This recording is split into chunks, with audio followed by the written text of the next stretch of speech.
Hello, you lovely lot.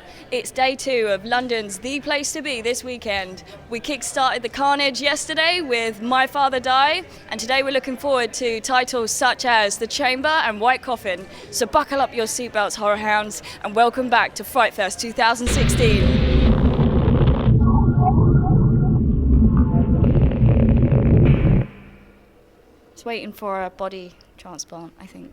Hi guys, I'm back here with Ben for The Chamber, is that right? Yeah, The Chamber, yeah. Oh, are you excited to have a FrightFest? Oh yeah, absolutely. I'm a FrightFester, a true blue FrightFester, been coming for years, so to play here is really nice. Just tell us a little bit about the film and what it took to actually get through it. Well, it was a pretty intense shoot. A lot of water, a lot of confined spaces, a lot of cold water. But I think it took teamwork. Does that sound cheesy? But it really did take a lot of bonding and let's just get through this and hold each other's hands. I've been asked to do it before, and I'd always started reading scripts and I'd never got all the way through them, so I thought that's not for me. This was the first time where I'd been given a script and I just kept turning the page, and lo and behold, I'd finished it in 30 minutes. And I thought, wow, you know, there's got to be a chance that perhaps I've connected to it. It didn't cost that much. No, €1,700,000. And of course, the stadium climax. I mean, you literally did steal all that stuff yourself. You know, you didn't even get permission to actually film there. No. We had the derby, Roma versus Lazio, and I was in the, the curve of the stadium where all the Romans are. And I was with this little camera,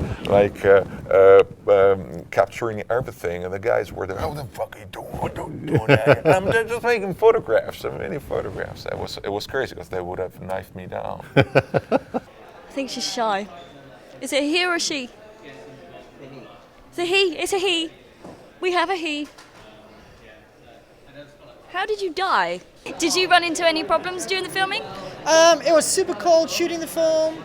We're low budget, so we tried to do a lot of stuff practically, so the makeup was hard. It was just worst environment imaginable. It was very tough. Oh, a gas mask. I'm not putting that on my face.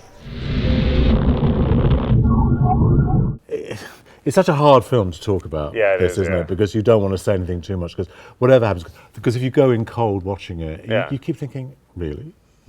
We watched it and thought, wow, you know, this is quite incredible. I mean, because you do play on that a lot, don't you? It's that really? Well, I think, every documentary has this much truth and this much opinion, or this much, filmmaker influence. And there's always a balance. I mean, it goes back and forth. Some have very little truth, some have a lot of truth. And so there's always that line that you're walking when you're making documentaries. And that was actually one of the things that interested me about this project was I feel like, especially in America now with the Jinx and the Robert Durst thing and stuff, how the filmmakers are starting to get so literally becoming judge, jury, and executioner. I mean, they basically sat on that information that he was guilty because they had the mic on him when he was in the bathroom, didn't give it to the authorities because it was in their interest to for their project. And so I was interested, because I remember when I went to film school, I had a documentary teacher. He was very much like a Puritan, you just hang back and tell the story. And I've noticed with reality TV and things recently, it's we're becoming more and more, we're putting more and more of our opinion into these things.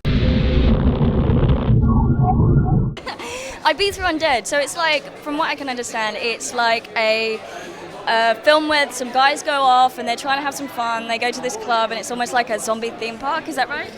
Yeah, it's a world in which a zombie outbreak has occurred, but it didn't really affect that many people. It was kept under control.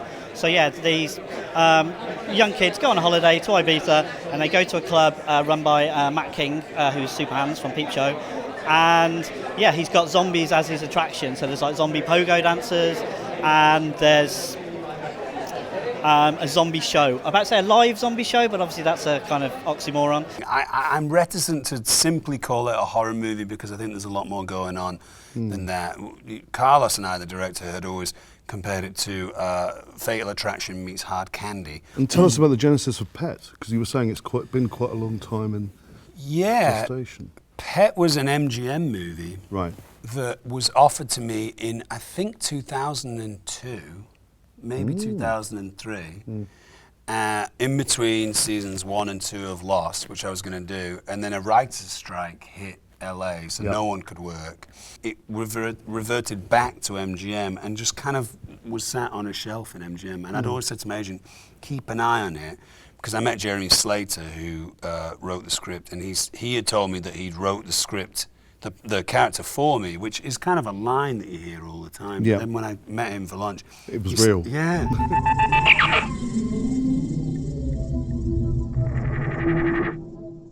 Look, that's what she said. Free ice cream and water outside. I thought, oh, outside the screen. And now it's like by the tube. Well, I'm not going that far. No. But you can bring the ice cream. I ain't going. I will allow you. No, I gotta go. Look, there's a zombie.